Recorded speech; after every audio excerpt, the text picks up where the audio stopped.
여러분, 혹시 우리가 무언가를 쳐다보는 것만으로도 그게 바뀔 수 있다는 생각 해보셨나요? 오늘은요, 바로 이 현실이라는 것 자체를 좀 다른 시각에서 파헤쳐보는 아주 흥미로운 이야기를 해볼까 합니다. 이게 그냥 철학적인 질문이 아니에요. 실제로 원자보다도 훨씬 작은 미시세계, 바로 그 양자 물리학의 세계에서요.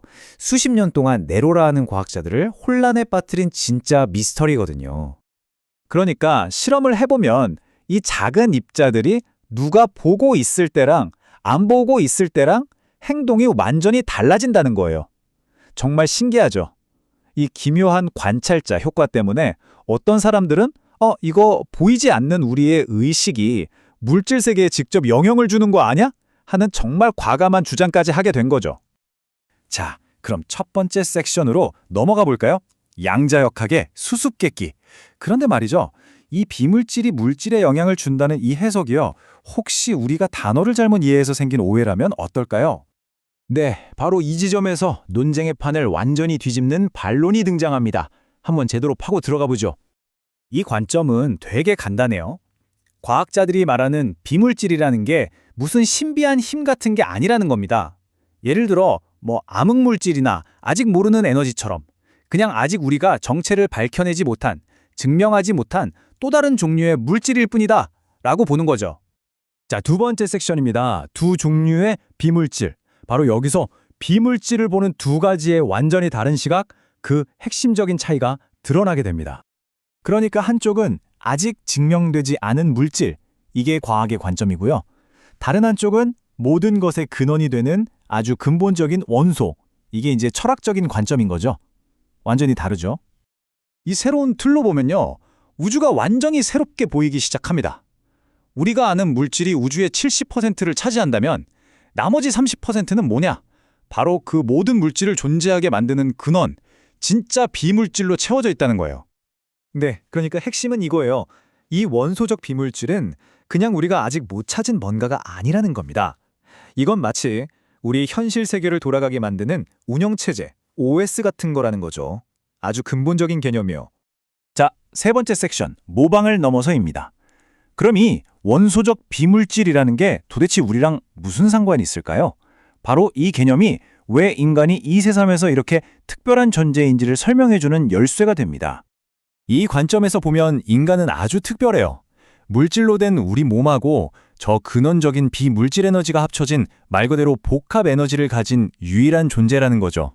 그리고 바로 이 특별한 조합 덕분에 다른 어떤 생명체도 할 수 없는 단 한 가지, 바로 창조를 할 수 있게 된다는 겁니다.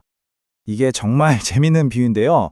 앵무새가 바보라고 말을 따라할 수는 있잖아요. 하지만 그 앵무새가 바보라는 개념 자체를 머릿속에서 만들어낼 수는 없죠. 이건 그냥 흉내내는 것, 즉 모방일 뿐이라는 거예요. 네, 바로 이겁니다. 동물은 보고 들은 걸 모방할 수는 있지만 거기까지예요. 하지만 인간은 세상에 없던 새로운 개념을 만들어낼 수 있는 진정한 의미의 창조자라는 거죠. 자, 네 번째 섹션, 창조라는 행위입니다. 그럼 인간이 창조자라면 그 창조라는 건 대체 어떻게 하는 걸까요? 그 과정이 궁금해지죠. 그 과정은 아주 명확한 3단계로 설명될 수 있습니다. 첫째, 자연에 있는 요소들을 관찰해요.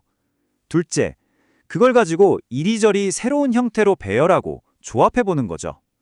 그리고 마지막, 가장 결정적인 단계가 바로 그렇게 만든 새로운 것에 이름을 붙여주는 겁니다. 그러니까 이 마지막 단계, 이름을 붙인다는 게 정말 중요해요. 그냥 라벨 붙이는 거랑은 차원이 다른 얘기입니다. 이건 막 흩어져 있던 조각들을 하나로 묶어서 너는 이제부터 이런 존재야 라고 정의를 내려주는 거거든요. 존재의 의미를 부여하는 창조의 완성인 셈이죠. 자, 마지막 다섯 번째 섹션, 재정이 되는 우주입니다. 결국 이 모든 이야기는 이름이 가진 힘에 대한 이야기로 귀결돼요. 이름이라는 게 그냥 부르는 말이 아니라 현실 자체를 만들어내는 아주 강력한 도구라는 거죠. 생각해보면 우리 주변에서도 흔히 볼 수 있어요. 산 이름이 바뀌거나 나라 이름이 바뀌는 경우 있잖아요. 그게 그냥 이름표만 바꿔다는 게 아니라는 겁니다. 그건 새로운 시대의 힘이, 새로운 정체성이 그 대상을 완전히 새롭게 창조했다라고 선언하는 거나 마찬가지예요. 결국 이 모든 걸 종합해 보면 무언가에 이름을 붙인다는 건 곧 창조 행위 그 자체라는 결론에 이르게 됩니다. 우리가 우리 주변 세상을 어떻게 정의하고 부르느냐가 바로 우리의 창조력이라는 거죠. 자, 그렇다면 마지막 질문을 던져봅니다. 이름 짓는 것이 창조라면 지금 여러분과 저는 어떤 현실을 만들어가고 있는 걸까요? 우리가 매일 쓰는 말 한마디 한마디가 세상을 빚어내고 있는 건 아닐까요? 한 번쯤 깊이 생각해 볼 만한 질문인 것 같습니다.